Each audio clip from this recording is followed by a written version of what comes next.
Bienvenue dans ce nouveau décryptage. Aujourd'hui, on va plonger ensemble au cœur d'une véritable investigation médicale. Il y a une menace silencieuse, un vrai saboteur nocturne qui est en train de ruiner nos meilleurs efforts thérapeutiques en cardiologie. Imaginez un patient dont les facteurs de risque semblent parfaitement sous contrôle le jour, mais dont l'état se dégrade sans qu'on comprenne pourquoi. Eh bien, le coupable agit dans l'ombre, pendant la nuit. Il est grand temps de braquer les projecteurs sur lui. Alors tenez-vous bien, j'ai un chiffre qui fait vraiment l'effet du nombre de chocs. 83%. C'est la fréquence de ce trouble caché chez les patients qui font de l'hypertension résistante aux médicaments. Vous vous rendez compte? Ça veut dire que pour l'immense majorité des gens dont la tension refuse catégoriquement de baisser malgré des tonnes de traitements, il y a une cause sous-jacente commune.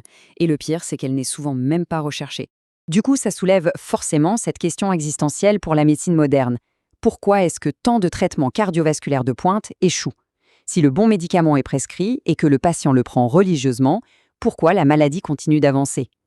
La réponse, en fait, elle se trouve très souvent en dehors du cabinet du médecin, au moment même où le patient dort. Commençons tout de suite par identifier ce fameux coupable cardiovasculaire caché. Quand on regarde l'empreinte de ce trouble sur les grandes maladies cardiovasculaires, c'est littéralement une scène de crime à grande échelle. Regardez un peu. On retrouve des troubles respiratoires du sommeil chez 77% des patients obèses, 76% des insuffisants cardiaques et près de la moitié de ceux qui font de la fibrillation atriale. À ce niveau-là, ce n'est plus du tout une simple coïncidence statistique, c'est un lien systémique extrêmement profond. Et le message des experts est aujourd'hui sans équivoque. La consigne clinique moderne, elle est claire. Devant n'importe quelle affection cardiovasculaire, il faut systématiquement penser aux troubles respiratoires du sommeil. Ce n'est vraiment plus une option ou un bonus, c'est devenu une nécessité absolue pour le diagnostic.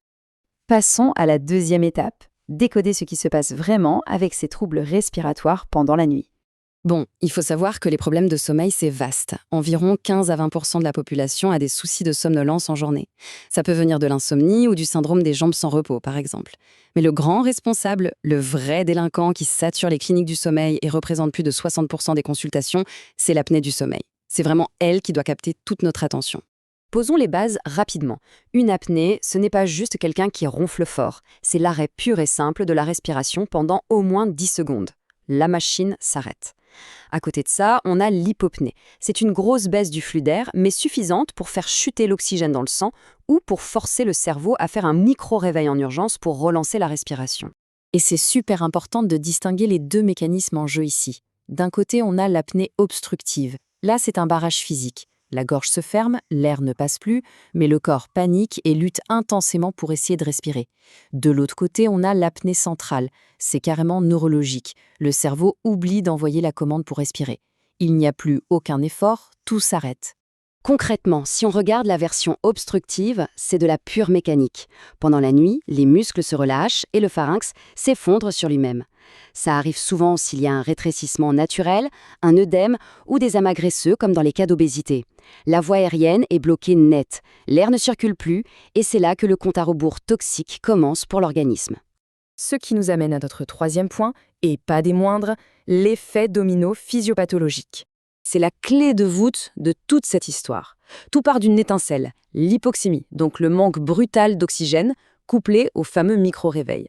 Ce choc-là, il ne reste pas gentiment confiné aux poumons, pas du tout. Il déclenche un engrenage systémique complètement fou dans tout le corps humain. On peut résumer cette mécanique implacable en 3 grandes étapes. 1. L'étouffement provoque une chute d'oxygène. 2. Le corps se sent littéralement mourir. Il panique, active son système nerveux sympathique et libère des flots d'adrénaline. Ça crée un stress oxydatif énorme et une grosse inflammation. Et 3. Le résultat de tout ce chaos, l'apparition de facteurs de risque mortels comme l'hypertension, les arythmies ou carrément l'insuffisance cardiaque. En clair, le cœur s'épuise un peu plus chaque nuit. Passons aux preuves cliniques. Et vous allez voir, elles sont absolument stupéfiantes. Les indices sur le terrain sont énormes. Physiologiquement parlant, la nuit, la tension artérielle doit baisser pour que le corps récupère. Mais chez ces patients, rien. La tension reste haute et ils se réveillent avec une hypertension matinale. On observe aussi que l'apnée fait grimper de 30% les risques de rechute de fibrillation atriale après une opération. Les plaques de cholestérol dans les artères s'avèrent plus volumineuses, la récupération après un AVC est bien pire et on voit même un lien fort avec le gonflement des anévrismes de l'aorte abdominale. Le sommeil est censé nous réparer, mais là, il agit comme un accélérateur de dégâts. Et si on regarde les courbes de survie, c'est glaçant. Chez les patients qui souffrent déjà d'insuffisance cardiaque, le simple fait d'avoir en plus une apnée du sommeil sévère fait littéralement plonger leurs chances de survie sans complications graves. Sur un suivi de 4 ans, le fossé se creuse massivement par rapport à ceux qui respirent normalement la nuit. Et regardez l'impact foudroyant sur l'électricité du cœur. Chez des patients insuffisants cardiaques qui vivent avec un défibrillateur implantable, l'apnée centrale multiplie par plus de 3 le besoin d'un choc électrique de réanimation. Et l'apnée obstructive le double. Le cœur est tellement stressé par le manque d'oxygène et les décharges d'adrénaline qu'il part en vrille. Et il faut des chocs électriques réguliers juste pour éviter qu'il ne s'arrête. C'est fou. Alors face à tout ça, une seule solution. Il faut radicalement changer notre façon de prendre en charge ces patients. C'est le vrai changement de paradigme qu'on doit intégrer aujourd'hui. L'idée, c'est qu'on ne traite pas juste un chiffre ou une courbe sur un écran d'ordinateur. On traite un être humain, un patient extrêmement complexe qui cumule un syndrome d'apnée du sommeil avec tout un tas de problèmes cardiovasculaires. Il faut une approche complètement globale. Il faut d'urgence casser le modèle en silo. Vous savez, ce truc où le cardiologue traite le cœur dans son coin et ne comprend pas pourquoi les artères se rebouchent malgré les stents et les médicaments. Ça ne marche pas. La solution, c'est ce qu'on appelle les portes communicantes. Dès qu'un problème cardiaque résiste ou s'aggrave sans raison apparente, hop, on fait un test de sommeil. Le cardiologue et le spécialiste du sommeil doivent faire équipe pour stopper l'hypoxie et briser enfin ce cercle vicieux. Bref, pour terminer, j'aimerais qu'on garde tous cette réflexion en tête. Si la véritable source de l'hypertension, des arythmies et des pires crises cardiaques s'active exactement au moment où on éteint la lumière, est-ce qu'on peut encore se permettre d'ignorer ce qui se passe la nuit ? Dépister le sommeil, ce n'est plus un luxe, c'est une arme massive pour sauver des vies. Un grand merci d'avoir suivi ce décryptage avec nous et on se retrouve très vite pour explorer de nouveaux horizons cliniques. Bienvenue dans ce nouveau décryptage. Allez, on plonge tout de suite dans le vif du sujet.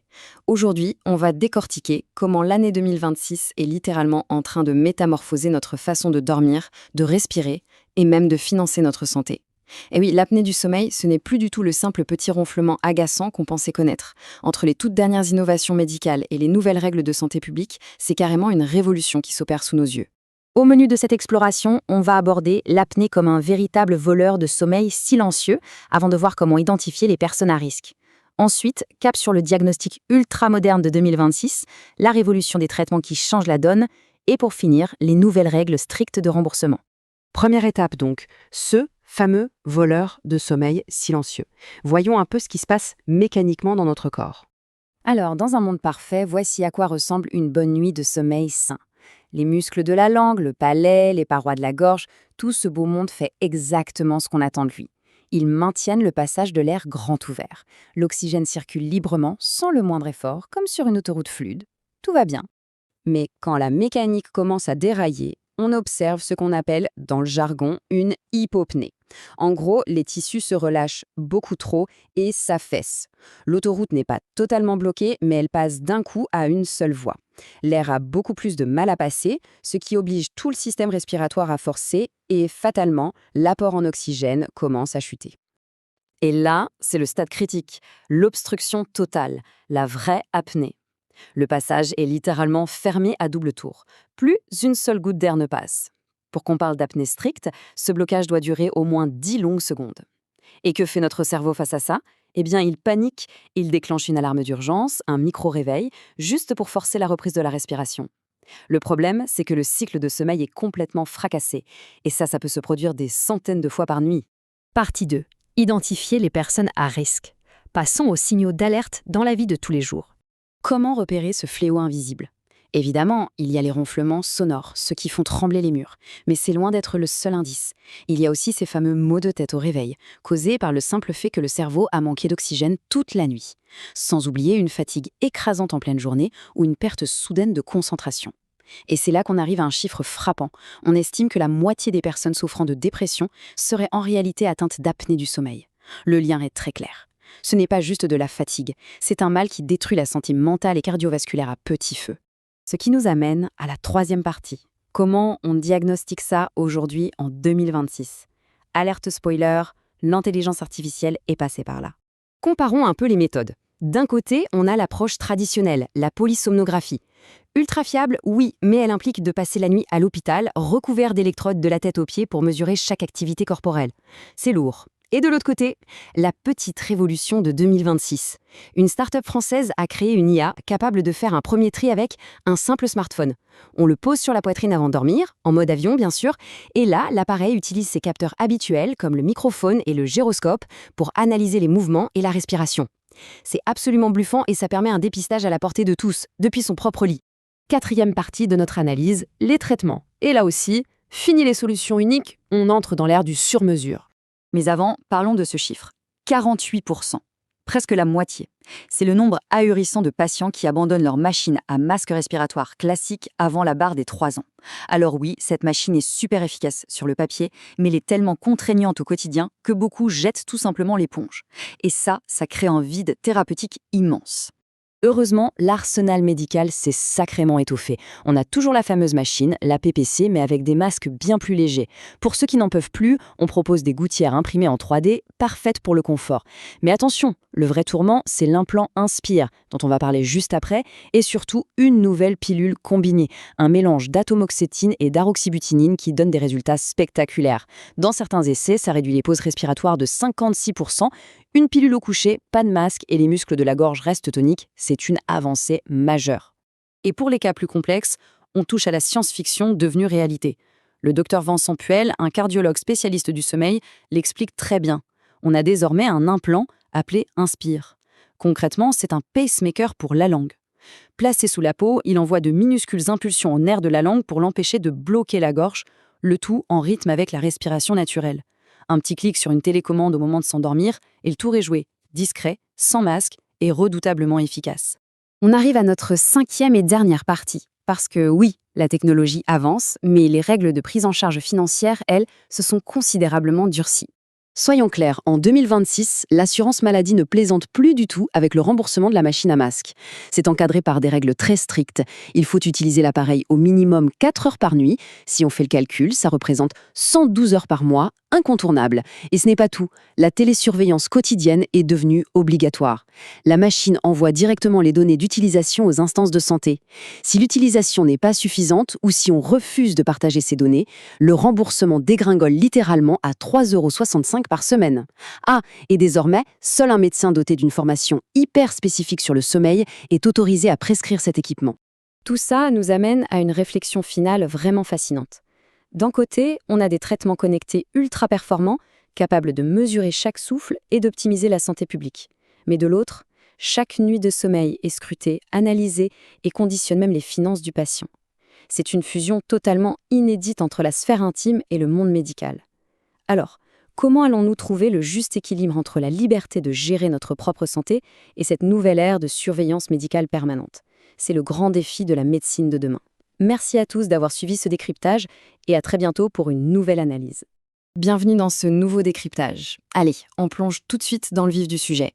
Aujourd'hui, on va décortiquer comment l'année 2026 est littéralement en train de métamorphoser notre façon de dormir, de respirer et même de financer notre santé. Et oui, l'apnée du sommeil, ce n'est plus du tout le simple petit ronflement agaçant qu'on pensait connaître. Entre les toutes dernières innovations médicales et les nouvelles règles de santé publique, c'est carrément une révolution qui s'opère sous nos yeux. Au menu de cette exploration, on va aborder l'apnée comme un véritable voleur de sommeil silencieux, avant de voir comment identifier les personnes à risque. Ensuite, cap sur le diagnostic ultra-moderne de 2026, la révolution des traitements qui changent la donne, et pour finir, les nouvelles règles strictes de remboursement. Première étape donc, ce fameux voleur de sommeil silencieux. Voyons un peu ce qui se passe mécaniquement dans notre corps. Alors, dans un monde parfait, voici à quoi ressemble une bonne nuit de sommeil sain. Les muscles de la langue, le palais, les parois de la gorge, tout ce beau monde fait exactement ce qu'on attend de lui. Ils maintiennent le passage de l'air grand ouvert. L'oxygène circule librement, sans le moindre effort, comme sur une autoroute fluide. Tout va bien. Mais quand la mécanique commence à dérailler, on observe ce qu'on appelle, dans le jargon, une hypopnée. En gros, les tissus se relâchent beaucoup trop et s'affaissent. L'autoroute n'est pas totalement bloquée, mais elle passe d'un coup à une seule voie. L'air a beaucoup plus de mal à passer, ce qui oblige tout le système respiratoire à forcer et, fatalement, l'apport en oxygène commence à chuter. Et là, c'est le stade critique, l'obstruction totale, la vraie apnée. Le passage est littéralement fermé à double tour. Plus une seule goutte d'air ne passe.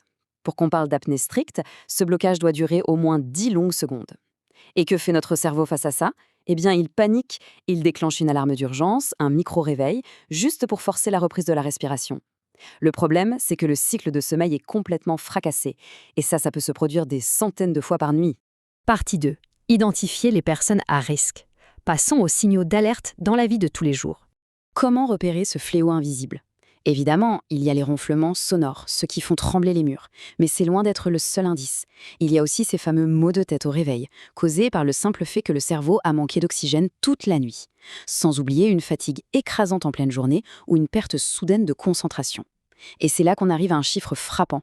On estime que la moitié des personnes souffrant de dépression seraient en réalité atteintes d'apnée du sommeil. Le lien est très clair. Ce n'est pas juste de la fatigue, c'est un mal qui détruit la santé mentale et cardiovasculaire à petit feu. Ce qui nous amène à la troisième partie. Comment on diagnostique ça aujourd'hui en 2026? Alerte spoiler, l'intelligence artificielle est passée par là. Comparons un peu les méthodes. D'un côté, on a l'approche traditionnelle, la polysomnographie. Ultra fiable, oui, mais elle implique de passer la nuit à l'hôpital, recouvert d'électrodes de la tête aux pieds pour mesurer chaque activité corporelle. C'est lourd. Et de l'autre côté, la petite révolution de 2026. Une start-up française a créé une IA capable de faire un premier tri avec un simple smartphone. On le pose sur la poitrine avant de dormir, en mode avion bien sûr, et là, l'appareil utilise ses capteurs habituels comme le microphone et le gyroscope pour analyser les mouvements et la respiration. C'est absolument bluffant et ça permet un dépistage à la portée de tous, depuis son propre lit. Quatrième partie de notre analyse, les traitements. Et là aussi, fini les solutions uniques, on entre dans l'ère du sur-mesure. Mais avant, parlons de ce chiffre. 48%. Presque la moitié. C'est le nombre ahurissant de patients qui abandonnent leur machine à masque respiratoire classique avant la barre des 3 ans. Alors oui, cette machine est super efficace sur le papier, mais elle est tellement contraignante au quotidien que beaucoup jettent tout simplement l'éponge. Et ça crée un vide thérapeutique immense. Heureusement, l'arsenal médical s'est sacrément étoffé. On a toujours la fameuse machine, la PPC, mais avec des masques bien plus légers. Pour ceux qui n'en peuvent plus, on propose des gouttières imprimées en 3D, parfaites pour le confort. Mais attention, le vrai tourment, c'est l'implant Inspire, dont on va parler juste après, et surtout une nouvelle pilule combinée, un mélange d'atomoxétine et d'aroxybutinine qui donne des résultats spectaculaires. Dans certains essais, ça réduit les pauses respiratoires de 56%. Une pilule au coucher, pas de masque et les muscles de la gorge restent toniques, c'est une avancée majeure. Et pour les cas plus complexes, on touche à la science-fiction devenue réalité. Le docteur Vincent Puel, un cardiologue spécialiste du sommeil, l'explique très bien. On a désormais un implant appelé Inspire. Concrètement, c'est un pacemaker pour la langue. Placé sous la peau, il envoie de minuscules impulsions au nerf de la langue pour l'empêcher de bloquer la gorge, le tout en rythme avec la respiration naturelle. Un petit clic sur une télécommande au moment de s'endormir et le tour est joué, discret, sans masque et redoutablement efficace. On arrive à notre cinquième et dernière partie. Parce que oui, la technologie avance, mais les règles de prise en charge financière, elles, se sont considérablement durcies. Soyons clairs, en 2026, l'assurance maladie ne plaisante plus du tout avec le remboursement de la machine à masque. C'est encadré par des règles très strictes. Il faut utiliser l'appareil au minimum 4 heures par nuit. Si on fait le calcul, ça représente 112 heures par mois, incontournable. Et ce n'est pas tout. La télésurveillance quotidienne est devenue obligatoire. La machine envoie directement les données d'utilisation aux instances de santé. Si l'utilisation n'est pas suffisante ou si on refuse de partager ces données, le remboursement dégringole littéralement à 3,65 € par semaine. Ah, et désormais, seul un médecin doté d'une formation hyper spécifique sur le sommeil est autorisé à prescrire cet équipement.